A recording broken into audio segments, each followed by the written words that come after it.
일본 정부의 역사 왜곡 움직임에 대해서 전세계 네티즌들이 호응하는 모습이 나오고 있습니다. 일본 정부가 공식적으로 유네스코 군함도에 발언한 장면과 해외 네티즌들의 비판을 살펴보겠습니다.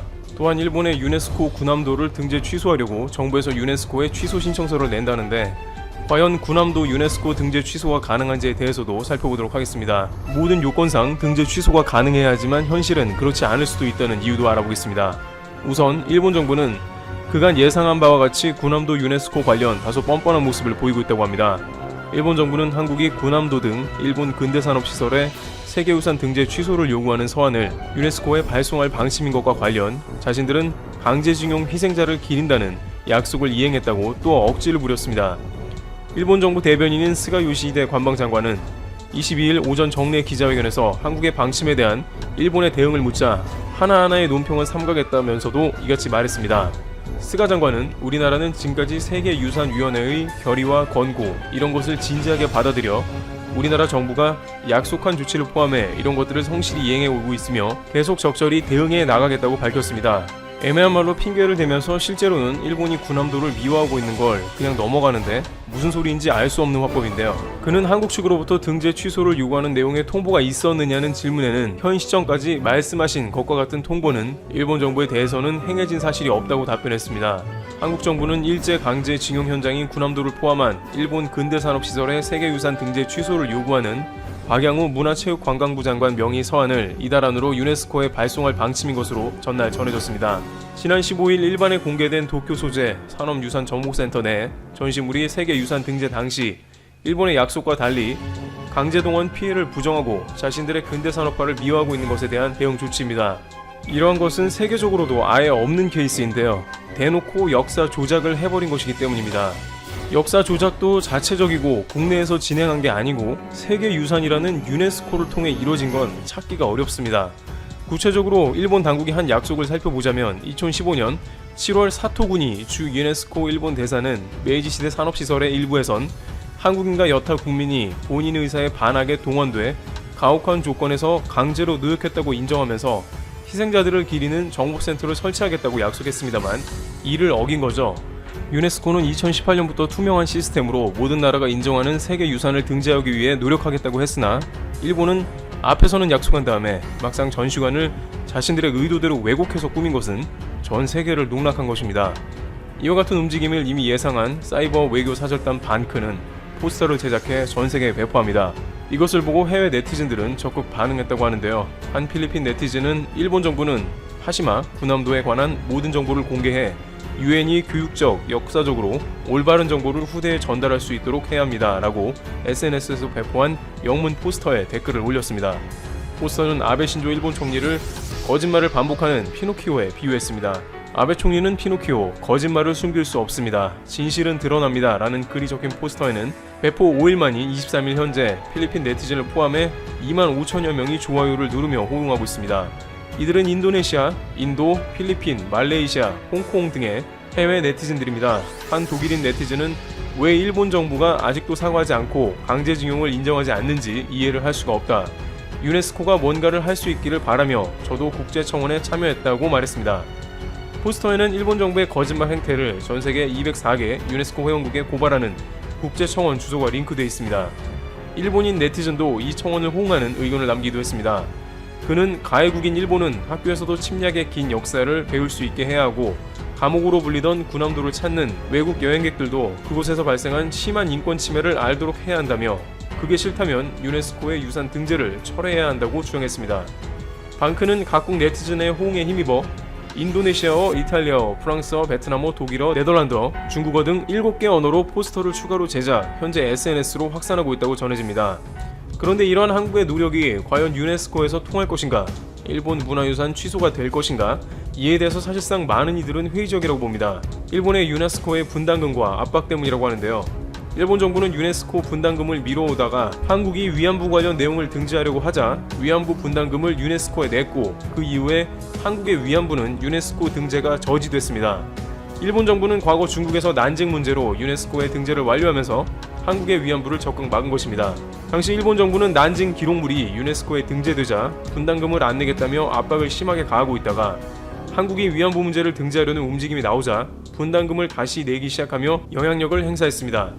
유네스코 사무총장도 관련 사안은 주변국에 달려있다는 애매한 입장을 제시하고 있기 때문에 요원한 것입니다. 이러한 국제기구가 결국 분담금을 많이 내는 나라들의 입김에서 자유로울 수 없다는 뜻이 되는 것입니다. 이번 군함도에 등재할 때도 유네스코는 시스템을 대폭 투명하게 하여 등재하는 것으로 그 과정을 바꿨지만 일본 정부는 이를 제대로 반영하지 않고 역사를 왜곡해 한국의 유네스코 등재 취소 시비에 휘말리게 된 것입니다. 이와 같이 일본 당국은 한국과 온갖 역사 문제로 부딪히며 외교적인 마찰을 더해가고 있는 상황이 나오고 있습니다. 그들에게는 잘못한 부분은 마땅히 인정하고 넘어가야 한다는 독일 네티즌의 말이 납득이 안 되는 모양새입니다.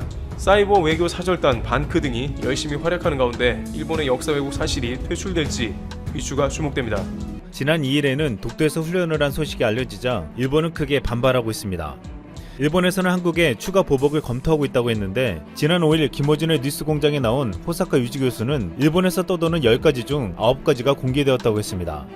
그 중에서 지금 일본에서 가장 유력하게 거론되는 한 가지를 말해주었습니다. 지금 일본 쪽에서는 한국은 불화수소와 같은 반도체 소재를 국산에 성공했다고 했지만 모두 거짓말이라고 주장하고 있다고 했습니다. 이 때문에 일본이 절차를 까다롭게 허가해서 수출하고 있는 반도체 소재를 이제는 완전히 수출 금지시키겠다는 것이었습니다. 한 일본 외교 소식통도 일본이 앞으로 할 수 있는 가장 강력한 것은 반도체 수출 규제일 수밖에 없다고 했습니다. 그는 지난해 일본은 반도체와 디스플레이 관련 핵심 소재에 대한 수출 규제와 화이트 리스트 제외 등을 사실상 가장 효과적인 보복 조치라고 판단해 꺼내 들었던 것이라고 했습니다. 지금 거론되는 외교적 조치나 금융보복 같은 것들은 무리수라며 실제 이것을 했을 때 일본의 피해도 무시할 수 없다는 것이었습니다. 실제 국내 반도체 전문가들은 지금 한국에서 국산화가 성공을 거두고 있으나 일본이 당장 전면 금지하면 피해를 볼 수밖에 없다고 말하고 있습니다. 반도체 산업협회 안기현 상무는 불화수소는 국산화에 성공해 국내 기업에서 공급량을 늘리고 있어서 안정적으로 볼 수 있는데 문제는 EUV 포토레지스트라고 했습니다. 포토레지스트 같은 경우는 꾸준히 기초과학부터 개발해야 하기에 많은 시간이 필요하다고 했습니다.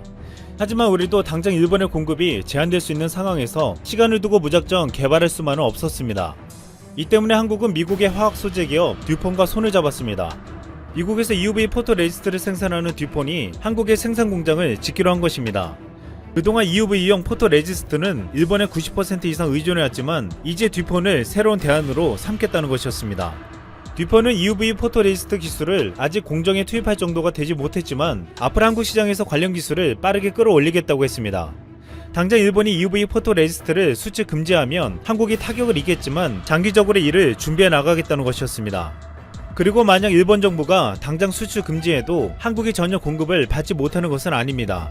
그동안 일본의 반도체 소재 기업들은 살아남기 위해서 일본 정부의 제재를 받지 않는 한국이나 중국으로 공장을 옮겼기 때문입니다.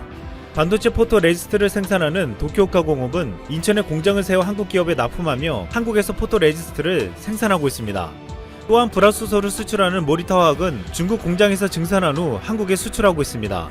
지난해 일본 정부가 수출 규제를 하자 모리타화학 공업 관계자는 정치적인 일은 정치로 풀어야지 왜 자신들을 끌어들이는지 모르겠다며 비판한 바 있습니다. 결국 일본의 수출 규제가 아닌 수출 금지를 하면 우리도 피해가 없을 순 없겠지만 이를 최소화시키며 추후에는 완전히 일본에 배제하고도 생산할 수 있게 계획을 세우고 있다는 것입니다. 지금 일본은 한국에 보복하겠다고 큰소리치고 있지만 최근 일본의 상황이 그럴 여력이 있는지도 의심되고 있습니다. 일본은 감염병 여파로 인해 최근 200개의 기업이 도산했고 해고 및 고용 취소가 2만 명을 넘었다는 보도가 나오고 있습니다. 일본 가계종 생활보호 신청이 30%나 증가했고 일본 변호사협회는 5월에는 생계난에 처할 사람이 폭발적으로 늘어날 것으로 예상된다고 했습니다. 또한 감염병에 대한 최악의 대응과 세 차례의 스캔들로 인해 아베 내각의 지지율은 20%대로 급추락했습니다. 이런 상황에서 지난해처럼 수출 규제와 같은 방법으로 한국에게 함부로 대응했다가 추락하는 일본 경제는 완전히 꼬꾸라질 수도 있다고 보고 있습니다. 벌써부터 일본에서는 내년까지 임기인 아베 총리가 올 8월에 물러날 것이란 말이 나오고 있습니다. 호사카 유지 교수는 한 강연에서 일본이 지금 이렇게 추락한 3가지 중요한 이유를 말해주었습니다. 첫 번째는 매뉴얼이 무너졌다는 것입니다. 일본이 오랫동안 자랑해온 질서 정연한 매뉴얼 문화는 2011년 동북 대지진 때 무너졌다고 했습니다. 당시 매뉴얼대로 지정된 피난소로 간 사람들이 모두 생명을 잃었고 매뉴얼을 어기고 높은 곳으로 올라간 사람들이 살았다고 했습니다. 이때부터 매뉴얼대로 움직이는 일본 사회에는 균열이 생기기 시작했다고 했습니다. 두 번째는 일본의 수출 문화였습니다. 자신이 바이러스에 걸렸다는 것이 수치로 느껴 신분이나 이름이 공표되는 것을 두려워한다고 했습니다. 그래서 자신의 감염 사실을 숨겨서 주위 많은 사람들에게 전파하고 있다는 것입니다. 그리고 세 번째로 한국에 대한 우월 의식이었습니다. 아베 일본의 우익들은 한국에 대해서 전혀 다른 생각을 하고 있다고 했습니다. 2011년 대지진 때 한국이 일본을 도와주자 자민당은 절대 한국에 아무것도 받지 말라고 했다고 했습니다. 한국에게 도움을 받았다가는 독도 문제나 위안부 문제에 대해서 이상한 요구가 들어올 것이란 것이었습니다. 호사카 유지교에서는 이 모든 것은 한국에 대한 우월의식에서 나오는 것으로 한국에 손을 벌렸다가는 자신들의 기반이 무너진다고 생각한다고 했습니다. 이 때문에 감염병 사태에서도 한국의 방역에 대해서 배우기는커녕 무시했고 아베 내각은 국민들을 살리기보다는 자신들의 스캔들을 감추고 혐한을 조장하기에 바빴다고 했습니다. 결국 이런 이유 때문에 일본 아베 정권은 제대로 국가 역할을 하지 못하며 후진국이 되었다고 했습니다. 지금 전 세계는 팬데믹 상황에서 국가에 대해서 다시 한번 생각하고 있습니다. 국가의 존재 이유는 국민의 생명과 재산을 지켜야 하는 것이라고 말하고 있습니다. 일본은 이 국가의 존재 이유를 저버렸지만 반면 한국은 국가가 어떤 존재인지를 다시금 깨닫게 해주었습니다. 많은 국가들에서 한국의 치명률이 유독 낮은 이유가 뭔지 의아해했습니다. 여기에는 국가 간 검사 능력 차이와 의료 시스템 등 여러가지 이유가 거론되었지만 무엇보다 가장 중요한 것이 있었습니다.